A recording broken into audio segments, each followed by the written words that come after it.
உங்களுக்கு ராகு, கேது தசை நடக்கலாம். அப்படி நடக்கும்போது ஒரு சிலர் சொல்லியிருப்பாங்க, ராகு, கேது தசை நடக்கும்போது உங்களுக்கு சிறப்பான வளர்ச்சி, இந்த முன்னேற்றத்தலாம் தரும். குறிப்பா ராகு தசை நடக்குது, உங்களுக்கு வளர்ச்சி இருக்கும் அப்படின்னு குறிப்பிட்டிருப்பாங்க. இன்னும் சொல்லப்போனா 6ல ராகு, 12ல கேது அப்படிலாம் இருக்கும்போது, உங்களுக்கு ஜெயம் வெற்றிய தரும், உங்களுக்கு முன்னேற்றத்த தரும்னு சொல்லியிருப்பாங்க. ஆனா பிராக்டிகலா பார்க்கும்போது, அந்த முன்னேற்றம், அந்த வளர்ச்சிங்கிறது லைஃப்ல பல பேருக்கு இருக்கிறதில்ல. நல்லா இருக்குன்னு சொல்லுவாங்க, வளர்ச்சிய நல்லா வளர்ந்துருவீங்க, முன்னேற்றம் இருக்குன்னு சொன்னாங்க. ஆனா அந்த மாரி இல்ல, அப்படின்னு நீங்க நினைப்பீங்க. அதுக்கு என்ன ரீசன்? அதுக்கு என்ன காரணம்னு நாம இந்த பதிவுல பார்ப்போம். ராகு, கேதுக்கள்ங்கிறது ரொம்ப வலிமையான கிரகங்கள். கிரகத்தோட வலிமையில பார்த்தீங்கன்னா, கேது தான் நம்பர் 1. அடுத்தது ராகு. அதுக்கப்புறம் தான் சூரியன், சந்திரன் இப்படி வலிமையை குறிப்பிட்டிருக்காங்க.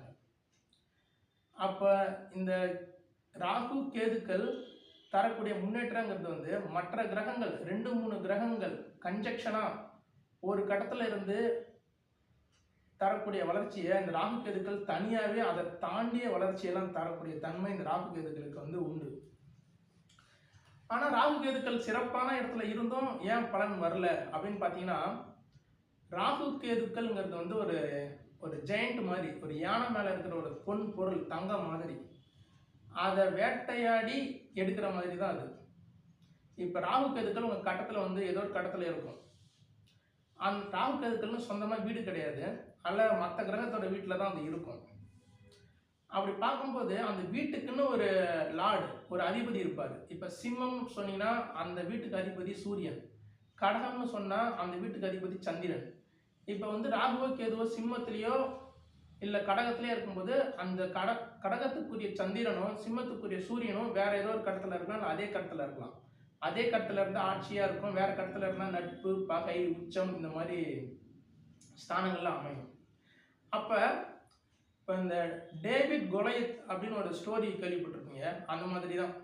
இப்ப ராகு, கேதுக்கள் கிட்டேருந்து நீங்க நல்ல ஒரு முன்னேற்றம் பலன் கிடைக்கணும்னா அந்த அதிபதி, வீட்டின் அதிபதி வலிமை பெறணும். அந்த வீட்டின் அதிபதி வலிமை பெற்றதுன்னா ஆட்சி உச்சம் பெறலாம். இல்லைன்னா வலிமையான இடங்கள்னு சொல்லுவாங்க ஜாதகத்துல. கேந்திரம் 1, 4, 7, 10 இந்த மாதிரி ஒரு சில குறிப்பிட்ட இடத்துல கிரகங்கள் போய் அமரும் போது அந்த ராகு, கேதுக்களை ஜெயிக்கிற அளவுக்கு, அதாவது ஜெயித்து உங்களுக்கு நல்ல பலன்களை தர அளவுக்கு ஒரு புத்தி கூர்மையையும் செயல்பாட்டையும் உங்களுக்கு கொடுக்கும். அதான் ஒரு ஜெயண்ட், அந்த யானை மேல இருக்கிற பொன் பொருளை நீங்க வேட்டையாடி எடுக்கிற மாதிரி தான். அதுக்கான சூட்சமத்தை, அறிவை, செயலை அந்த வீட்டின் அதிபதி தான் தரணும். அந்த வீட்டின் அதிபதி வலுக்கணும், ஆட்சி உச்சம் பெறணும், கேந்திர ஸ்தானத்துல ஒரு முக்கியமான இடங்கள்ல போய் அமர்ந்துச்சுன்னா. ஏன்னா ராகு, கேதுக்கள் தான் வலிமை அதிகம். ராகு, கேதுக்களை வெல்ல முடியாது. ஆனா எப்போதுமே 24 மணி நேரமும் கிடையாது.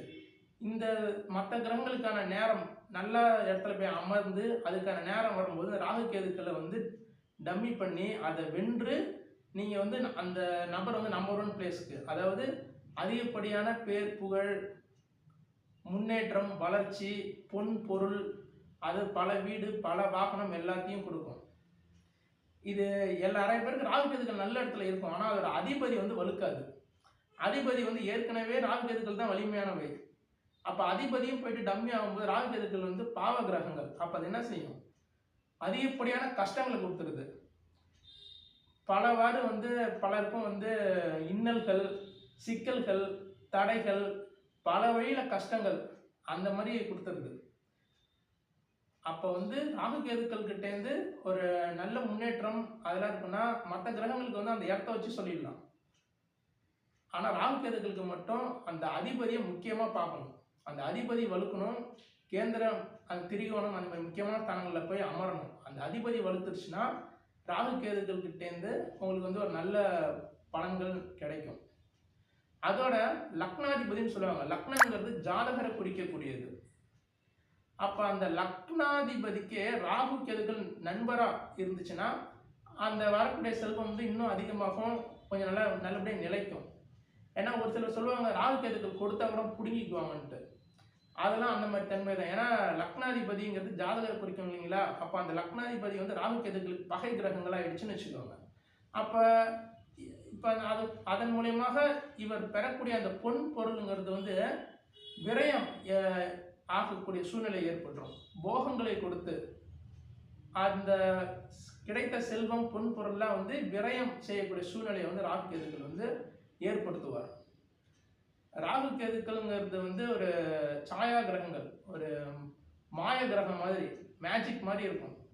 வளர்ச்சியும் அப்படிதான் இருக்கும், அது மூலம் வரக்கூடிய கஷ்டங்களும் அது மாதிரி தான் இருக்கும்.